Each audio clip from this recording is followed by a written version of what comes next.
বন্ধুরা আজকে আমি পমফ্রেট মাছের দুর্দান্ত স্বাদের এই রেসিপিটা বানিয়েছি। আশা করছি আপনাদের খুব ভালো লাগবে। তো বন্ধুরা একটা রিকোয়েস্ট, স্কিপ করে দেখবেন না, ফুল ভিডিও দেখার জন্য অনুরোধ রইল। তো চলো শুরু করা যাক কেমনভাবে এই পমফ্রেট মাছের রেসিপিটা বানিয়েছি। এখানে 4টে পমফ্রেট মাছ নিয়েছি। তো এটাকে ভালোভাবে ধুয়ে পরিষ্কার করে নেওয়ার পরে ভালোভাবে চিড়ে নিতে হবে ছুরির সাহায্যে। তো দেখতে পাচ্ছেন আমি এখানে চিড়ে নিয়েছি। এবার আমি স্বাদ অনুযায়ী লবণটা দিলাম। একটু আমি লবণটা কম দিয়েছি কারণ এটা সামুদ্রিক মাছ, সেই জন্য একটু লবণটা কম দিলাম এখানে। আর এখানে হলুদ গুঁড়া দিলাম 1 চামচের মতো, একটু লঙ্কা গুঁড়া দিলাম 1/2 চামচের মতো, এখানে 1 চামচের মতো সরিষার তেল অ্যাড করেছি। এবার মাছের গায়ে ভালোভাবে লবণ হলুদগুলো মাখিয়ে একদম 10 মিনিটের জন্য ফার্স্ট ম্যারিনেট করে রাখবো। তো এদিকে আমার 10 মিনিট হয়ে গেছে ম্যারিনেট। তো এখানে একটা কড়াইতে আমি পরিমাণ অনুযায়ী সরিষার তেল এখানে অ্যাড করলাম।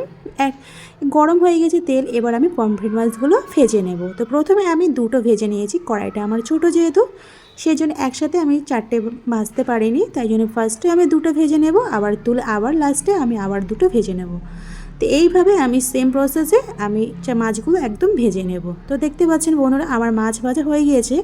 তো এখানে আমি একটা মাছ তুলে রাখবো, কারণ আমার ছেলে তরকারিতে মাছ দেওয়া পছন্দ করে না, সেই জন্য একটা মাছ আমি তুলে রাখলাম। তো এখানে আমি কড়াইতে সেই এক্সট্রা যে তেলটা ছিল মাছ ভাজা, সেই তেলটা দিয়ে দিলাম। এখানে আমি 4টে শুকনো লঙ্কার ফোড়ন দিয়ে দিলাম। আর এখানে 1 চামচের মতো জিরা দিয়ে দিলাম। 2 থেকে 3 মিনিট জিরাটাকে ভালোভাবে ভেজে নিয়েছি।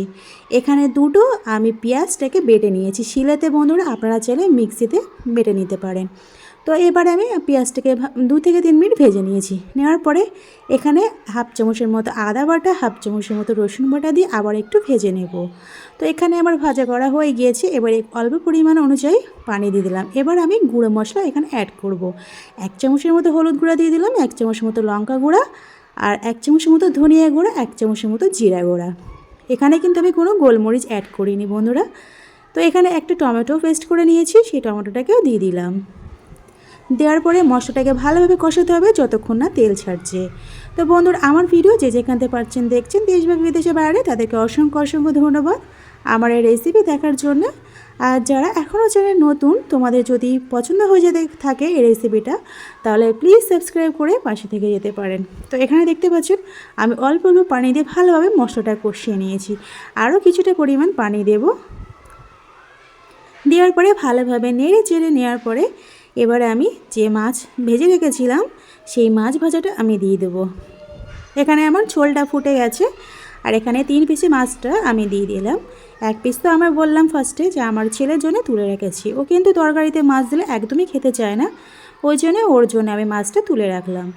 তো এখানে আমার 5 মিনিটের মতো ভালোভাবে ফুটিয়ে নিয়েছি। সবশেষে আমি 1 চামচের মতো গরম মশলা দিয়ে দিলাম, আর এখানে ধনিয়া পাতা কুচি দিয়ে দিলাম। দেওয়ার পরে আমি ঢাকনা চাপা দিয়ে আরও 5 মিনিটের জন্য রেখে দেবো গ্যাস অফ করে। তো বন্ধুরা আমার এই পমফ্রেট মাছের ঝটপট রেসিপিটা কেমন লাগলো কমেন্টে কিন্তু জানাতে ভুলবেন না।